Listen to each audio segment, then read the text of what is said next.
influence of music. That's my dad in the back, guys. So yeah, just so you guys know. What y'all doing? Not just a real person here. Okay, so first I'm gonna say answer this question: what is black culture? I was having a conversation with somebody on the bus. We're talking about music as it relates to culture, and they were like, black people don't have any culture. But like, what are you talking about? I was like, whoa, like, why would you say something like that? Like, that just made me so upset. But then I realized that people, I guess, are just not really aware. And so basically, I just want to explain, black people are from either Africa or Jamaica. There's like, but today I'm going to talk about black American culture. Just specifically, guys, I didn't say African American for a reason, because not every single black person is African American. Like, as you guys know, Rihanna, she's from Jamaica. She's not African American, but she's still black. And so, yeah, that's what black culture is. Exactly. So, music, the backbone. So, since slavery, black people have used music as a way to express feelings, struggles, emotions, and thoughts. So, as we heard in social studies with the different slave songs, there were either messages of how they were going to escape or hope, or even the sad feelings that they were feeling at that time. It's an essential part of our culture that has succeeded in displaying different aspects such as religion, language, attitudes, food, etc., all of which I'm going to go into detail. And so the modern day genres of black music, just so you guys are aware, would fall into the categories of hip-hop, rap, R&B, soul, and jazz, which I did not put on the presentation, but yes, jazz would also be an important part. So the origins of hip-hop. So hip-hop is a cultural art movement that was mostly dominated by African Americans, but it's mostly popularized for its music. So when people think of hip hop, they have to think of music, but it's really a general term that relates to a lot of different things. It began in 1970s Bronx. Like, for example, this is Run DMC, which is a famous rap group from the 1970s. So the raps were mostly to express important themes for black people, mostly a response because they weren't being allowed to have their music played on radio stations. Like, for example, right here, you can see, like, they're listening to music outside, and everyone's coming around to be in that area because there was no really other way for them to listen to it. So then here, some important themes in black music include struggle. So, I didn't have to do that for that one. Sorry, guys. This is Blackbird by Nina Simone. Why you wanna cry, Blackbird?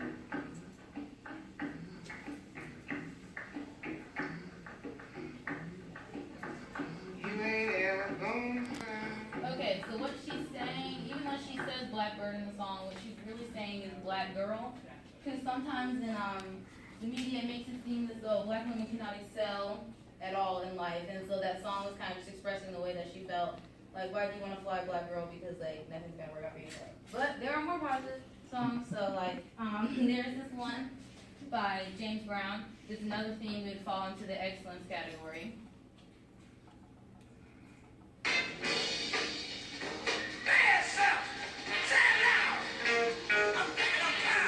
Okay, and then also another thing would be Rising Above. So right here pictured is, you guys probably recognize him. If you don't, I mean, I guess you don't. Well, this is Kendrick Lamar. This is him performing the song I'm about to play at the BET Awards in 2015 or 16. I can't really remember. But yeah, I'm about to go back to the computer so I can get it.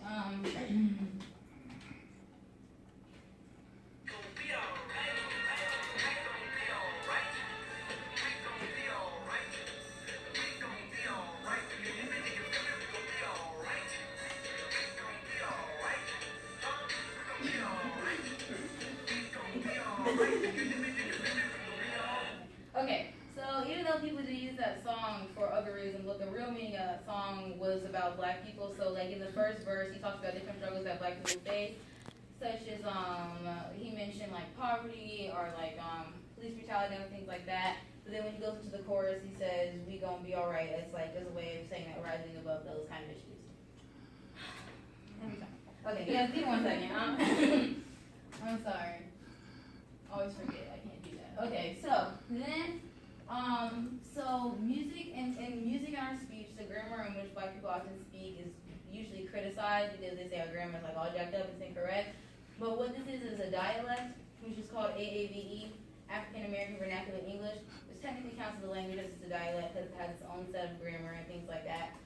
So, like, for example, this guy was like, why do black people use you in the wrong context, such as you ugly instead of you're ugly? Because I know you guys can tell the difference. But, like, that's just the way we talk. So it's not really something that we're just doing just to sound in a different way. That's just how we speak. And, like, even in the song, when he says, we gonna be all right, the correct grammar would be we're going to be alright, but like nobody would say all of them. So anyway, dance.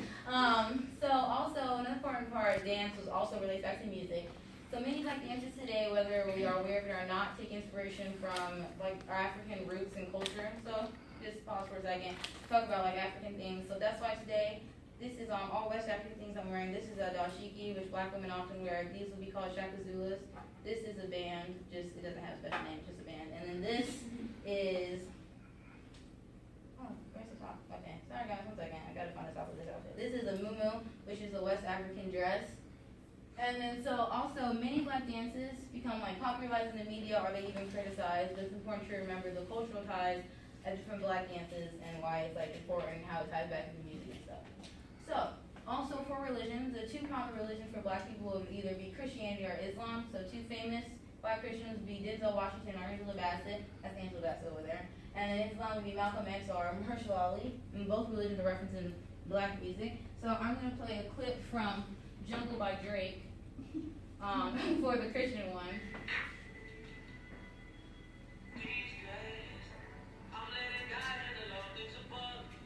And there he's talking about the Christian guy. And then here, this is a clip from Run Me Back by Lil Wayne and Wale.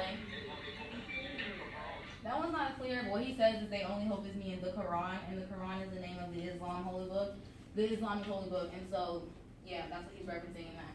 And then, both really, oh, I already said that, sorry guys. Okay, so, also daily culture is shown in music, so many times, sometimes black people reject black culture because they feel that it's all stereotypical, but it is embraced in music, such as this song, Redbone by Childish Gambino.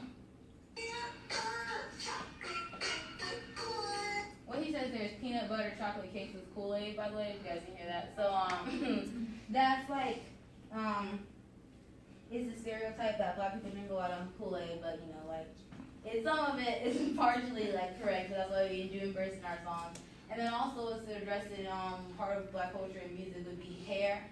So there's different styles in here that most that are traditional to our culture would be cornrows, box braids, Senegalese twists, other stuff that, yeah, you guys stuff. That's cornrows over there. This is a natural style. I have box braids. The last style I had was Senegalese twist.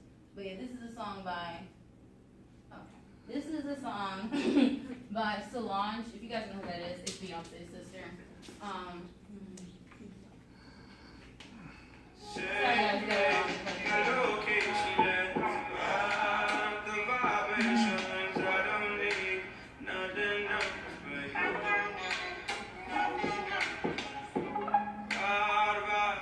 Okay, guys, song.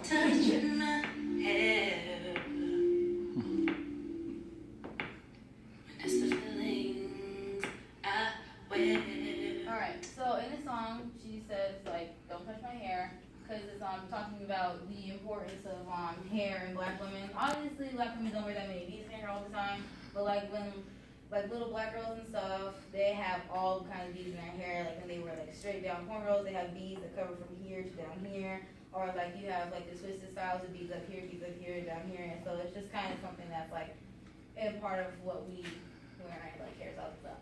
And so I wanted to show these people who are like iconic to more of the creative sides of black culture, excluding Barack and Michelle Obama, who are really just there just to be there. Okay, so this is August Wilson, who wrote the play Fences, which is the movie that Denzel Washington and Viola Davis just did. This is Langston Hughes, who's a famous black poet. Prince, most of you guys have seen in the news since he died last year, and so his music has been really important for black people.